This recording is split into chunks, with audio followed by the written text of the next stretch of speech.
ठाकुर जी के चरणों में जो पहला चिन्ह है वो है वज्र का।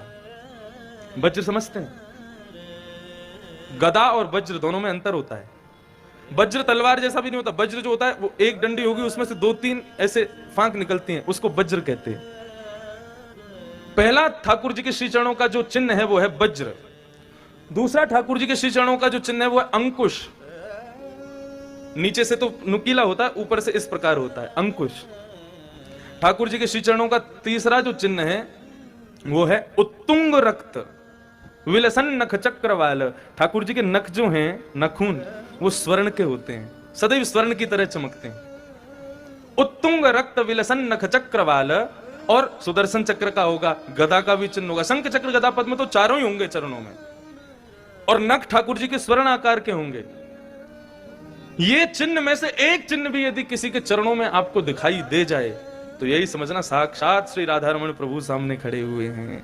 तुरंत चरण पकड़ लेना उनके। हमको कहां पता चलेगा ठाकुर जी किस रूप में आए? नाथ द्वारा में आपको मैं एक और बात बताऊं।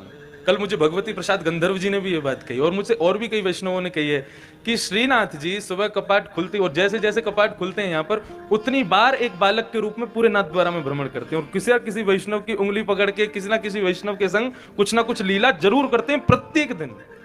और एक बार नहीं, जितनी बार कपाट खुलते हैं उतनी बार ठाकुर जी रूप बदल करके किसी ना किसी वैष्णव के संग तो जरूर घूमते हैं। कल मुझे उन्होंने भी बताया, बोले महाराज जी यहाँ ये तो नियम है ही है, ठाकुर जी किसी ना किसी स्वरूप में आकर के किसी ना किसी भक्त को दर्शन देंगे, या किसी भक्त के संग कुछ खाने पीने चले जाएंगे, किसी भक्त के संग घूम आएंगे, डोल आएंगे, और जैसे कपाट बंद होने लगते हैं तो फिर उसका हाथ छोड़ के भागते हैं, बोले मेरी मैया बुला रही है, मुंह को भागन दो, सोई भाग के मंदिर में प्रवेश कर जाते हैं। आज भी ये नाथ द्वारा में है लीला। श्रीनाथ जी के इतने कम दर्शन तो बहुत होते हैं 8 बार, लेकिन 15 मिनट के लिए क्यों होते हैं? कहीं गलती से श्री जी बाबा ने कोई ब्रजवासी को हाथ पकड़ दिया तो कहीं ब्रज नहीं चले जाएं, इसलिए जल्दी जल्दी गोसाई जी बार बार कपाट बंद करते हैं ताकि वापस आना पड़ जाए उनको। बड़े अलग अलग भाव है, लेकिन ठाकुर जी को पहचाना केवल उनके चरणों से जा सकता है।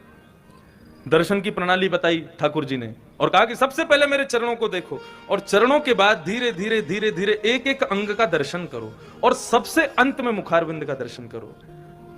ये बड़ी गोपनीय बात कपिल भगवान बता रहे हैं। हम लोग अगर पहले ही मुख देख लेते हैं, और मुख देख करके इतने मोहित हो जाते हैं, चरणों को देखना ही भूल जाते हैं, इसीलिए मानव का उद्धार नहीं हो पाता। वृंदावन में बिहारी जी के तो चरण दर्शन ही साल में केवल एक ही बार होते हैं। क्यों? यदि रोज होने लग जाए तो सबका कल्याण हो जाएगा।